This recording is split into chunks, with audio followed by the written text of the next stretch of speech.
written statement first, then we will discuss the issues. Now, ladies and gentlemen, we are saddened by numerous transgressions being committed by top IEBC officials, especially the chairperson, Wafula Chebukati, and the CEO, Marjan Hussein Majan. While their actions appear heroic in the eyes of the main beneficiaries, the Azimio leadership puts the duo on notice for eroding the gains we have made in transforming the electoral system in Kenya since 2007, and which is the hallmark of lasting peace in Kenya.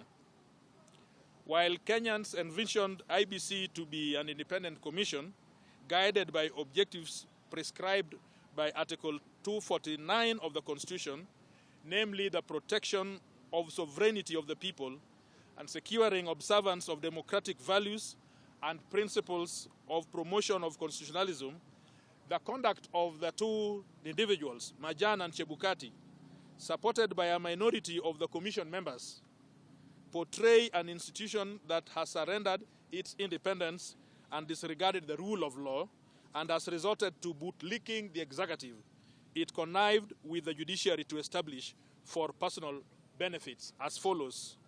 Number one, irregular interdiction of Deputy IEBC CEO, Madam Ruth Kilundu. That the IEBC, supported by the Secretariat, comprises technical public officers led by the CEO. How can a Secretariat work and managed?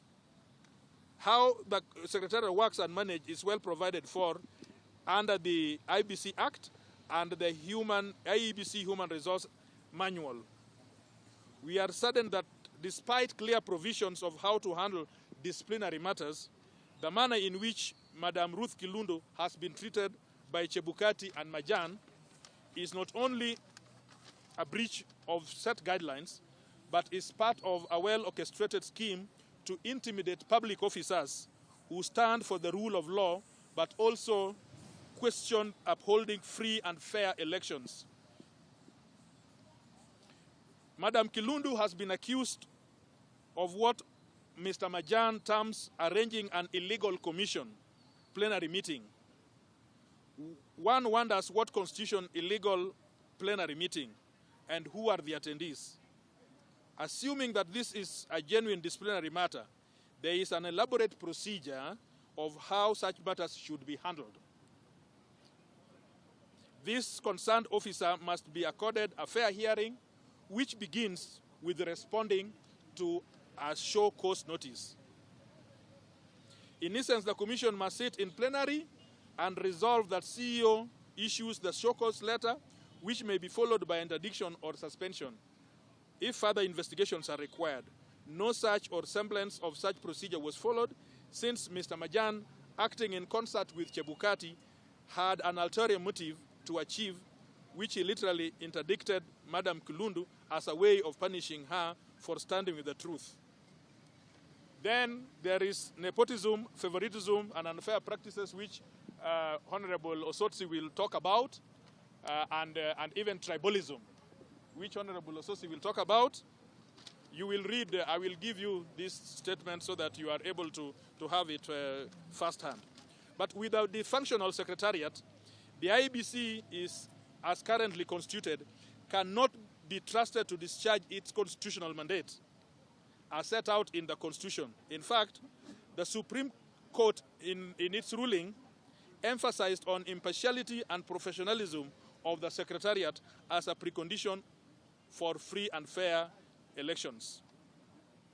As leaders within the Progressive Coalition, we will not allow this critical institution crumble just because of two individuals.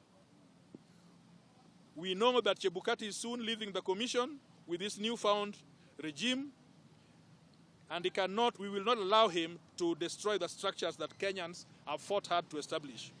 So we demand as follows. We demand as follows. Number one, that IEBC immediately reinstates Ruth Kilundu to her rightful position of Deputy CEO within the next 24 hours, failure to which we shall take stern action against Wafula Chebukati and the CEO Majan Hussein Majan. Number 2, that IEBC calls to order Majan Hussein and demonstrate to Kenyans that he shall live by the values and principles of public service, failure to which we shall demand that he relinquishes his position prior to the commencement of the boundaries review exercise or conducting the pending by-elections. Thank you very much. I need to add that you saw that this morning members of parliament drawn from Nairobi County, and I have the member for Starehe, in whose jurisdiction we stand. I have the member for Kibra, who is a leader in Nairobi County. I'm a member from Ruaraka, which is in Nairobi. Honorable Mwenje is a member from Embakasi East, which is in Nairobi. Embakasi West. And Honorable Ososi is a senator. We all have a constitutional mandate. When our constituents, or any Kenyan for that matter, has an issue, our mandate is to solve issues concerning our constituents and resolve matters that the general populace would want us to do. So we have come here deliberately, constitutionally, very peacefully, to come and engage with IEBC, which, as you know, is an independent but public commission that is paid by public taxes. So you have seen that as we came, police have lobbed tear gas on us severally, without provocation at all, just because we are conducting our constitutional mandate given to us as MPs. And then we come to this gate. We have found that they have locked the gates with chains. So this literally means that IEBC, which is a public constitutional body, have decided to lock. I'm joined by Honorable Aladwa, who is a member for Makadara, and the chairperson of Nairobi County, ODM County. They have decided to lock the gate with chains. So you can imagine that the gates have been locked to the public. Everybody in Kenya, in Nairobi, cannot access IEBC to be able to ask pertinent questions concerning the issues of Kulundu. But that notwithstanding, we have put a position on the staff in IEBC who were brave enough not to accept the thieving ways of the commissioners. People who stood strong against what happened in Bomas. We know, and I can tell you as a lawyer, that employees have ways in which they are dealt with in their human resources manuals from their respective organizations. And that must be followed. But the chairman unilaterally decided to interdict Madam Kulundu, who is the deputy CEO, just like that in Mombasa, without the commission sitting down. The commission never sat down as a commission to deliberate on the issue of Ruth Kulundu. And the Secretariat Bajan cannot fire her deputy because the deputy is employed by the commission, not by Majan. And that is how things are. So I know that Madam Kulundu may be looking at her own options, legal options, but we have a mandate as members of parliament to come and question such infractions when we see them. And we call them out. So we came out this morning to call out these people. But it looks like we are still where we were in 2007. We are ready for this. We are ready for this engagement. And we will do this engagement every day on the streets, if that is what it takes to liberate the space that we have to manage our elections prudently. And so I want to call in my colleagues. I want to start with Honorable Ososi, and then Honorable Aladwa will take a bite in Swahili, and then Amos, because this is the constituency he represents, will say something, and Honorable Mwenye, who happens to be our advocate today, will tell us if we have infringed any law by being where we are. Honorable Ososi. Yeah, members of the Fourth Estate, as it has been pointed out by my colleague Kajwang, that we are here because as members of parliament, we are mandated to address any issues of concern affecting Kenyans. And one such issue is an issue regarding our lady, Madam Ruth Kulundu, who has been interdicted, not by IEBC, because IEBC is a commission, and a commission is composed of 7 commissioners. Madam Ruth Kulundu has been interdicted, a decision that has been made unilaterally by Chebukati and Marijan. And you know, the issue of unilateral decision was raised in the Supreme Court. And unfortunately, the Supreme Court did not give us sufficient direction on that. We are seeing that a number of staff, and not just Ruth Kulundu, are being intimidated by Chebukati and Marijan, being assumed to have supported Azimio. And it's not just Kulundu.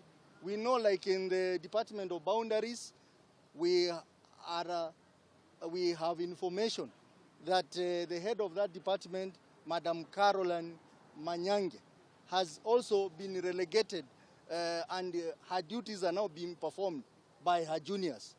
And we are saying, Mr. Chebukati, please, IEBC is a key institution in democratization of this country, and we are not going to allow you to become a dictator, dictating to your own staff. We even saw what happened in Mombasa. A whole chairman of IEBC inciting staff to heckle some of the commissioners and even Madam Kulundu. So we are here to protect the rights of a Kenyan, Madam Kulundu, and many others who are being intimidated by the actions of Chebukati and Mr. Marijan. So we will continue coming here.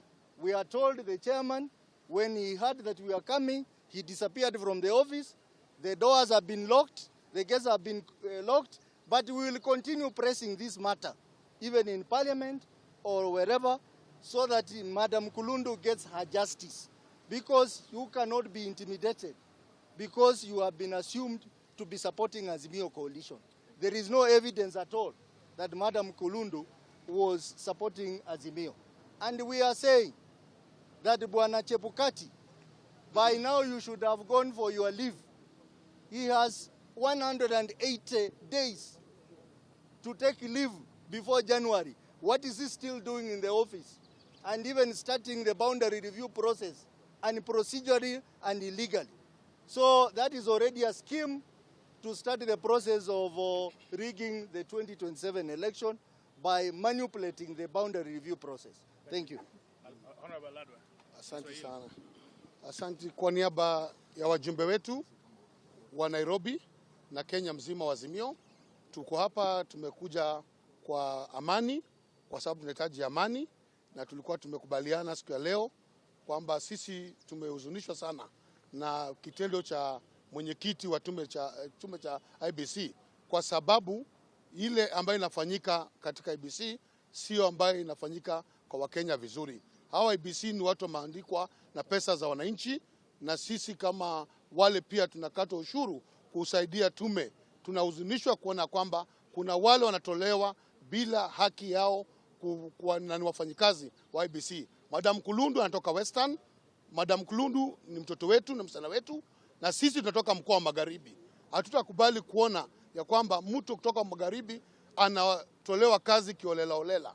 Nadhani tumekuja hapa kwa maandamano ya amani, hatutaki fujo, tunauliza tu haki yetu kuona kwamba Kenya inaenda vile nitakana ikue. Na sisi tunasema kama wajumbe ya kwamba IEBC wanajua vile walitufanyia wakati uchaguzi, hatutaki kuongea kwa hayo maneno. Sisi tunasema tu haki ya wafanyikazi wa IEBC iangaliwe. Hatungekubali kuona kwamba kuna mtu leo anatolewa kazi, anapewa barua aende nyumbani na amehudumia tume kama Madam Kulundu. Kulundu amekuwa aro hapa Nairobi, amekuwa aro Siaya, akaonekana ni mfanyikazi mzuri, akapewa promotion kukua kwa commission. Kwa hivyo tunaomba Chebukati na timu yake wawache hizo carteling wanafanya ndani ya hiyo ofisi. Na tutakuja hapa kila siku kuona kwamba haki za Madam Kulundu zimeonekana, na pia vile vile arudishiwe kazi yake na endelee na kuhudumu kwa hiyo kazi. So sisi kama watu wa Western na mkoa wa Magharibi tumehuzunishwa, hatutakuona watoto wetu kifutwa kazi. Sisi tukiwa wajumbe kutoka Magharibi tuone tu tukinyamaza, hatutanyamaza, na kama Azimio tutaenda mundu kumundu. Amos is the local member of parliament of Starehe constituency. Choose which language? I'll speak in English. So basically today we are here. We have had a very peaceful demonstration. Me being the member of parliament for Starehe, I made it my duty to be present so that we can observe peace. It has been a peaceful demonstration, but we are surprised by the reaction of the police and the reaction of the office of the IEBC. We came here for a noble cause, but they've locked the doors, they've created a tensive atmosphere. We came here to try and protect the democratic space of Kenya and safeguard all these achievements that have been made to make sure Kenya is a democratic space. IEBC being an independent body in this country, I think it should be very non-partisan. It should be very clear in what it's doing in its mandate. We have the right to access information, to ask questions from the IEBC. We have the right to be told what procedures and what actions are being taken by IEBC against some of its staff. We cannot allow profiling in this country. We cannot allow people to be intimidated because of what they are purported to have been supporting. That is why we are here. We've done some peaceful protests, but we require answers. We demand answers, because at the end of the day, we need to protect the democratic space of this country for the future of our youth. You can see I'm a youth that represent the youth. We have to safeguard this space. We cannot allow it to be muzzled up, because we'll depend on it in the near future. Thank you so much. And all right, Honorable Mwenje, give us the legal perspectives around here. Thank you everyone. Ours today was just to come, talk to IEBC and the Commission regarding what happened with the Deputy CEO. And it's very simple. You know, we do have a right to come to IEBC and talk to the Commission. These gates were open in the morning. And we've been here before as members of parliament to address this issue. There's an issue of labor laws here that's been violated. And if we allow this to keep going on, then very soon you'll see people just being dismissed without following the procedure. That is why we came here. And just to quote one of the AP in charge here, I went and talked to him personally. I told him there are members of parliament here. This is the number, members of parliament from Nairobi. We want to talk to Chebukati, if not Chebukati, the commission, or the people in charge that we will find in there. And he told me that we cannot go in, that these are goons who are here, even after identifying ourselves. These are elected members who are here. He said you cannot go in, go and come back on another day and seek an appointment. This is a government office. We all have a right to access the government office and even the services. There is an issue that is coming up very soon on boundary review, and we cannot have an IEBC. We have a chairman that is leaving and is initiating a process that he will not oversee when it's being completed. So that's one of the main things that we are here. So we are not even, even the demonstration, how the police have reacted.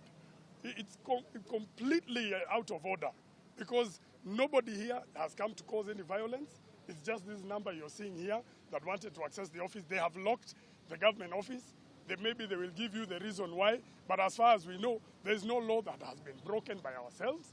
They are the ones who've breached their own labor laws and procedures, and that is what we were going to come and highlight for them. So to us, that's all we are going to say. We're just going to tell Bwana Chebukati, please, this IEBC belongs to all of us. Let us follow the law. Thank you very much. Any question, very quickly? No question. Thank you very much. You can now go and find out why they locked the doors.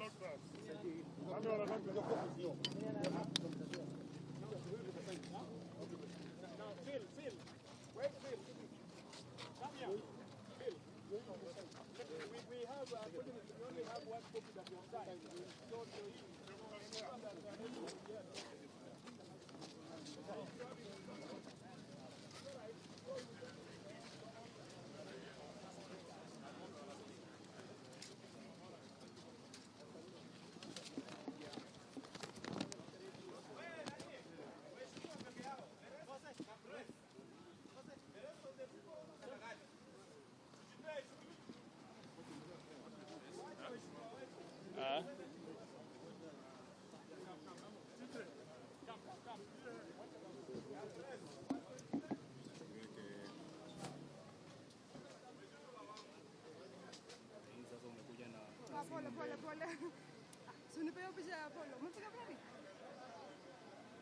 Umepiga?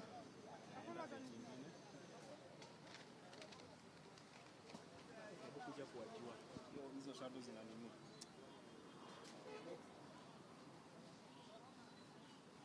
Rudi kwa page 1 kaka.